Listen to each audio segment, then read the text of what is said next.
Hello, and welcome to Red Rock Relationships, a podcast about communication. Let's unpack the relationships that we encounter in our daily lives and learn about what makes them tick. And now your host for Red Rock Relationships, Dr. James B. Stein. Welcome back, everybody, to another exciting season of Red Rock Relationships. Hashtag Triple R. I am your host.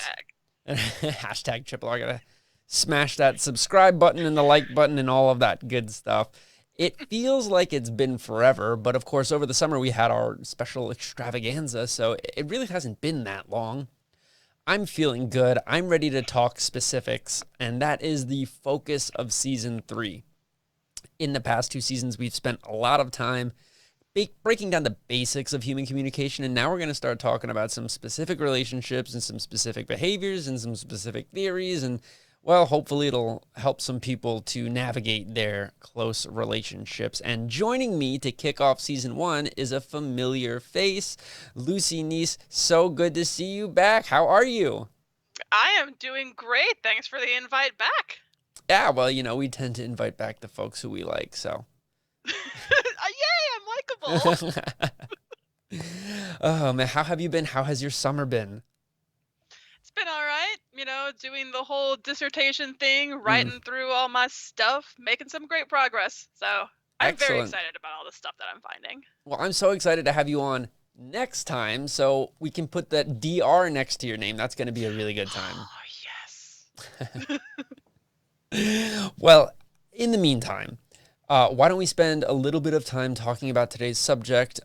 We are opening the season with a discussion on long-distance relationships, which I feel is a very important topic, especially for students at my university. There's a lot of long-distance relationships that go on between people living here in St. George with folks who live, as they say, up north in the Salt Lake area. There's a lot of people who are members of the LDS community that go on missions and as such are in long-distance relationships. So I felt like it was a pretty solid topic to approach. How are you feeling about it? I'm feeling pretty good. I do have experience with long distance relationships myself, and I've conducted some research on it, so I think I know a fair bit. Nice. And I'll disclose that I personally have been in 2 long distance relationships, including the one that I'm in right now. Oh, so you're also an expert in this. Well, I have anecdotal experience. That's something. I guess so. But of course, the first thing that we're going to talk about here is whether or not I really am in a long distance relationship or not, because I feel like the term gets thrown around quite a bit. And so I want to open up by sort of trying to define what a long distance relationship is. Like, what does that even mean? Does it mean you live like more than an hour away from someone? Does it mean you live 5 hours away from someone? Do you need to live in a different state or a different country? Like what if I lived in St. George and my partner lived, at the northern border of Arizona? That's a 10-minute drive, but it's a different state. So what would you consider a long-distance relationship? I would consider it to be like a relationship that you kind of have to travel a significant distance to. I've kind of thought about it in this way that if you can't just, hey, say for instance, James, your partner needs you, can you hop into a car and drive to them in a relatively short amount of time? Like, can you get to them quickly? If you can't, whatever that may be, then I think that kind of would qualify as a long distance relationship. And that can obviously range between the capabilities that you have for travel. Like, if you can't drive and you can only take public transit or the train, maybe that trip from St. George to the edge of Arizona might be long distance for you because you can't get there as soon if that's what you need, like if that's what you have. So I've kind of thought about it in that way, and I also kind of get that might be a little bit nebulous because it's reliance upon capabilities of travel than it would be a distance, because for some people an hour's drive is a long distance relationship because I can't just pop on by, so you'd be like, yo, what's up? Do that, I gotta get on my car and I gotta go through traffic. Oh man. So I think it's mostly just that. All right. So I don't know if there's an exact number that we can put on it.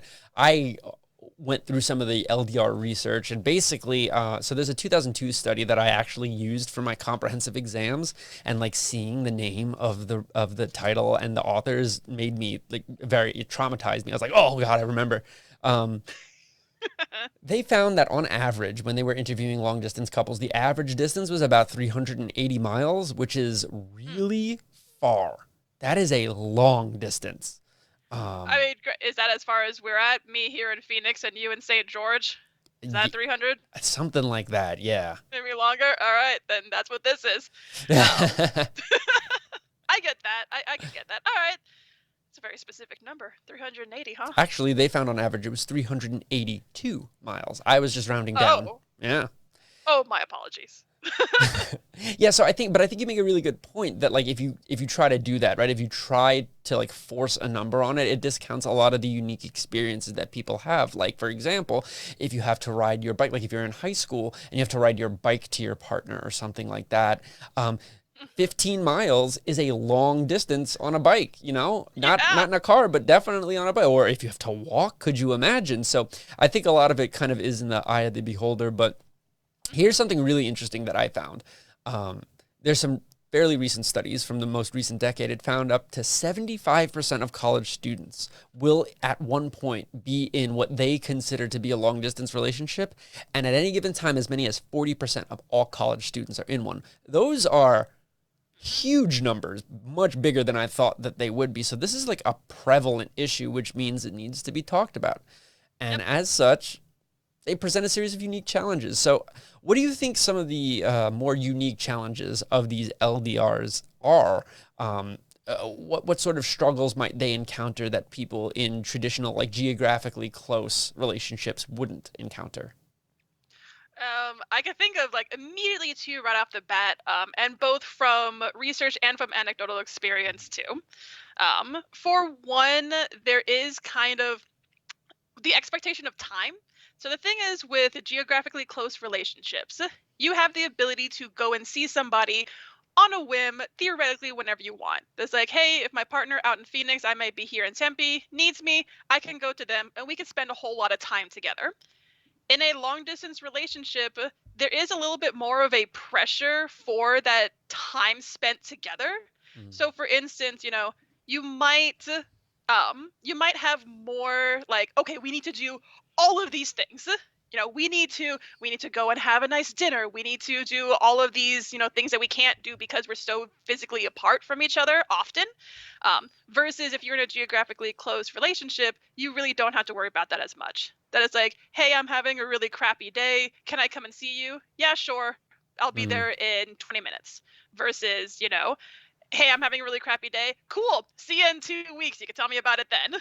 Or we can like try to figure it out from there. Yeah, I hope you're still feeling like crap in 2 weeks so I can make you feel better. Yeah, that's like a weird message to deliver to your partner. Right. So, yeah, I mean, you can be there for them for like, I don't know, for like a FaceTime.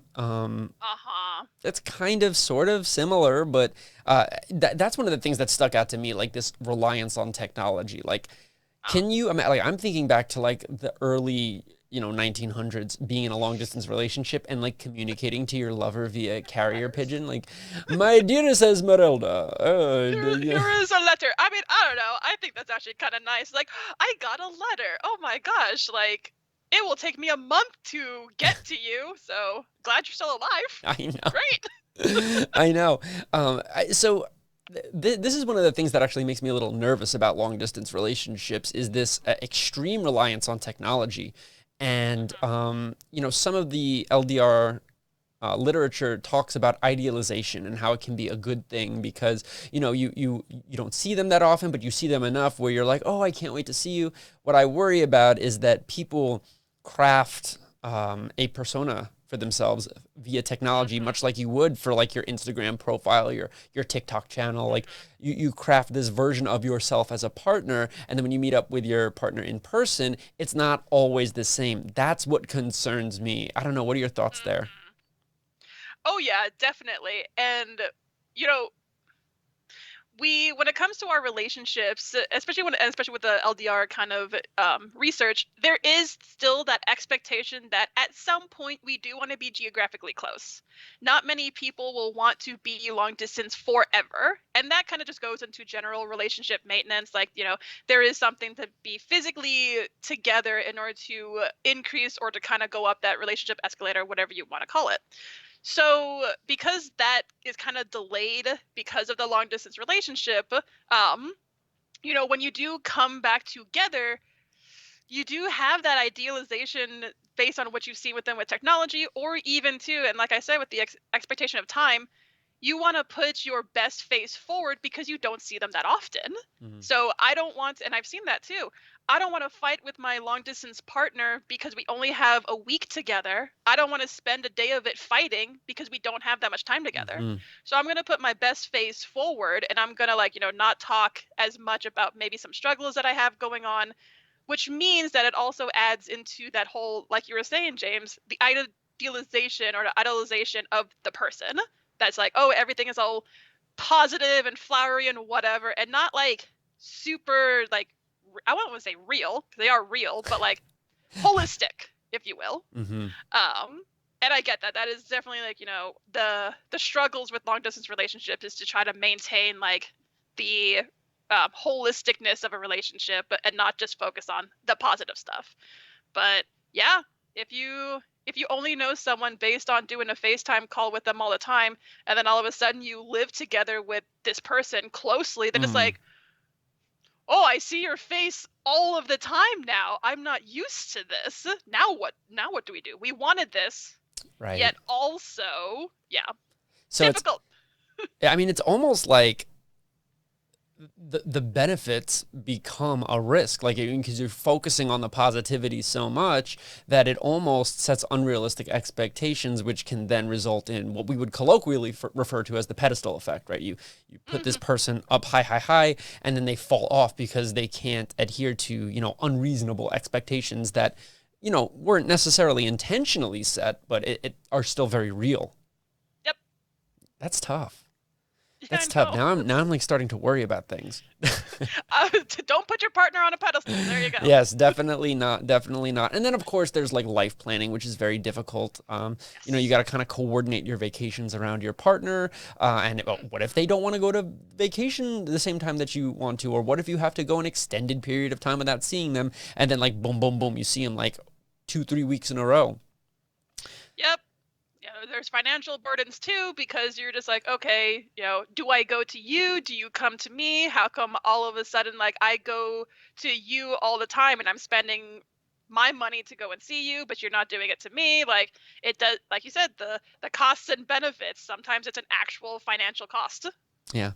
All right. We've been talking about the negative for far too long. Let's talk about some of the unique benefits that LDRs experience, because it is definitely not all bad. There are some really good things, and possibly can we find a way to frame some of the struggles that these relationships encounter as benefits?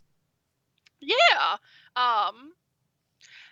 So when it comes to so if the struggle is, not like putting this person up kind of on a pedestal, if you will, that can then mean that perhaps, sorry, if you do have conflicts or whatever, you might actually talk through with them before meeting your partner again in person, so that the time that you do spend together is genuinely positive. Not necessarily like, oh, I'm having a struggle, but I don't want to say it. It could be that it's like, if we talk about this struggle, if we don't talk about this conflict now, then it's going to potentially tarnish the time that we have together.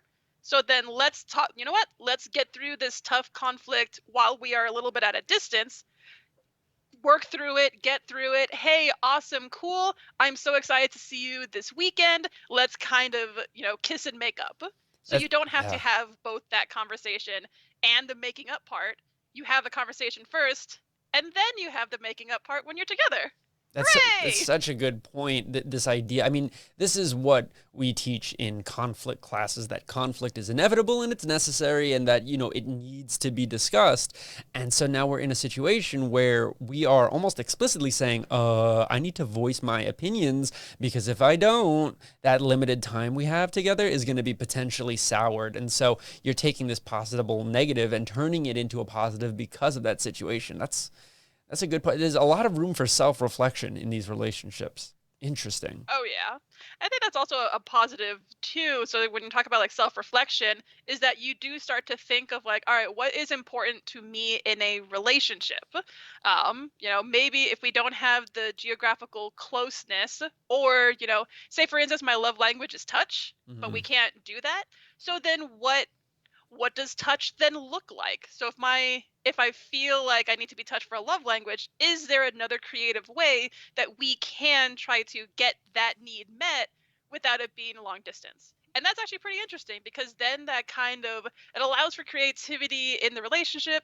It allows the relationship to be even more unique to the two people, as opposed to like people doing this generic kind of relationship and whatnot. It's like, how we show love and affection and touch to each other is, I've seen my friends have this. They have a bracelet and it's like connected between two people. If they tap it, it sends a vibration to the other person wherever they are in the world, like wherever they are. It's done through like Wi-Fi, like some app or whatever. But if they tap it, it sends a vibration to the other person, and they use it if they tap it, that means they're thinking about their partner. So when, like, say for instance, you and your partner, if you get this bracelet, if you tap it, your partner will feel a vibration and they'll be like, "Oh, James is thinking about me."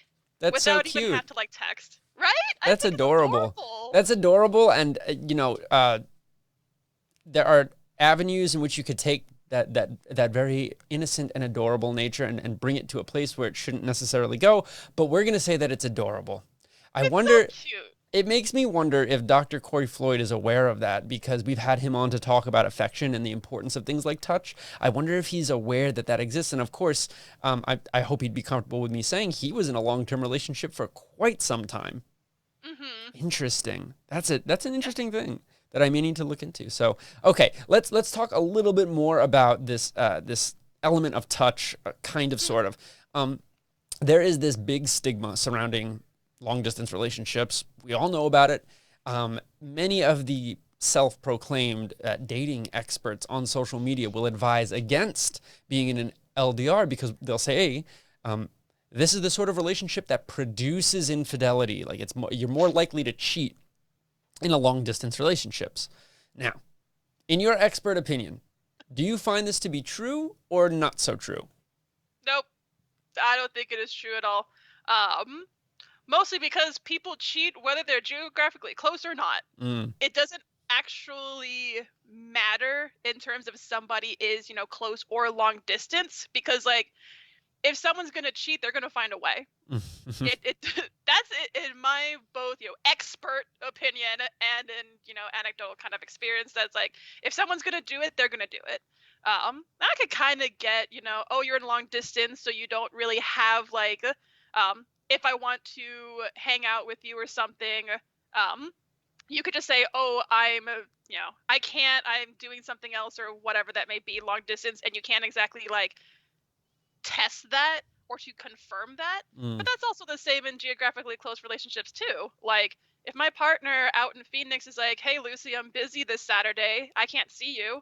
Okay, then, I'll just believe them, and they could be out cheating on me. And I'm like, okay, that would have been the same. So yeah, I think it's completely like not true. Mostly just because one of it is just the motivations behind infidelity as a whole. That it's like, it's not because you're close or far with somebody. People who cohabitate with each other still cheat on each other. Yep. Yep. And in fact, so the research would support this line of thinking. It's been shown in several different studies. I'm looking at my notes right here. I'm not going to start citing things for the listeners, but there is no statistically significant difference in infidelity levels between long-distance relationships versus geographically close relationships. And as many people in the study of close relationships will tell you the main predictors of infidelity are, a lack of commitment. Neuroticism, for some reason, predicts infidelity. Narcissism predicts infidelity, of course. And there's some other toxic traits that tend to predict infidelity. The big one is a lack of commitment. When we're not committed to our partner, we tend to stray. And then, of course, if you want to look at it from the investment model, you could say, if we're not invested in our partner, or if we perceive that there's a lot of high quality alternatives in our stratosphere, this can also lead us to engage in infidelity. But I just wanted to get that one out there because it's never, it's always put out there. It's never really fully debunked, although there is a really clear consensus in the academic world. So, and I get that. It's possibly because, people have this script of what relationships should look like and that it's being close together. And I can understand maybe the idea behind a lack of commitment, because there's also that misconception that long distance relationships are not real relationships. yes. That it's like, oh, you just like, I'm seeing somebody out in New York or whatever. Oh, that's not a real relationship. You guys like FaceTime every day. Okay, that's not real. But it totally is. But I get that if people's perceptions of relationships should be, in person or geographically close, and that shows commitment to somebody, I can, kind of get that idea, but nah. Me being the kind of person where I'm just like, long distance relationships are real. Like, they're just as real as geographically close relationships. They don't cheat on each other more or less than close ones. Yeah. So yeah. Yeah, and it's funny because I always considered myself somebody who I could never do a long distance relationship, and now my last two have both been long distance, and it's doable, and in many ways it provides you with a level of independence and freedom that can actually be quite beneficial. Yeah, so I've definitely been in them myself. Yeah. All right. So with that said, we have just a few minutes left. Final thing that I wanted to talk about. The role of gender, the role of culture, the role of, identity and presentation certainly is present here. I think that for some people, LDRs are just not attainable. And I think for others, they might be. So what role do you see things like gender and culture playing in this unique relational circumstance?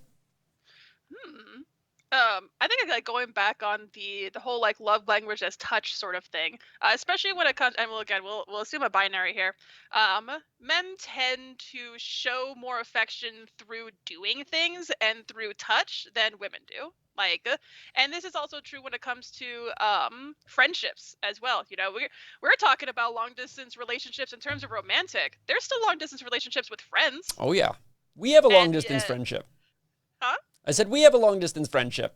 Exactly. There is at least 381 miles between us, or 382, sorry, between us. We have a long distance friendship and whatnot. But so research would kind of indicate that. So you, James, you tend to want to spend time with friends by doing stuff. Mm-hmm. You're going to go to a movie together. You're going to go to a bar together or whatever it may be. You'll do something. Versus, women will tend to want to just not sit around and talk, but don't have to do stuff in order to show it. So I could see that as being a potential sort of influence within long distance relationships, because there might be, again, that huge pressure that when you are geographically close with one another, men will want to do stuff. Potentially, probably, physical things. Want to do all of the physical things, whatever that may be. Could be. Whatever it is. Do that as much as possible, versus maybe women might want to be all like, let's go on dates, let's do all this stuff. And again, it's very much assuming generalizations between these binary genders. Yes, welcome to heteronormativity land. Yeah, right. And I'm just like, research. Unfortunately, that's what the research has. It is land. Yeah, non-binary couples are very understudied in the area of romantic relationships for sure. Yeah, but that's kind of a possible sort of influence I see gender might be having on long distance relationships. Culturally, that's actually a really interesting one too, because there are some cultures where, for instance. Would you consider something to be kind of a long distance relationship if you never see your partner at all, even if you live together? Wow. Because there are situations, there are some cultures where, and I can only speak from like cultures that I've had direct experience with, where if they work, 7 a.m. to midnight every single day, but they live together, but they never see their partner. Yeah. That's But then emotionally long distance or yeah. No, that's totally fair. yeah. And I think that opens up a whole new box of worms that unfortunately we can't talk about because we're out of time on this episode. That said, we are going to speak to adjacent topics. We're going to be talking about the role of social media in relationship maintenance next time. And I'm really excited to talk about that one. So it'll be a smooth transition. But Lucy, thank you so much for coming back on. I really appreciate it. Wonderful. Thanks for having me. Anytime. Until next time, thanks for joining us for season 3. Take care. You've been listening to Red Rock Relationships, a podcast about communication. Thank you so much for giving us some of your time. If you'd like to be on the show or have questions for us, please send us an email to redrockrelationships@gmail.com. You can also find us on Facebook, Instagram, Twitter, Spotify, or wherever you listen to your podcasts. Just search Red Rock Relationships. Thank you again. And remember, it all begins with good communication.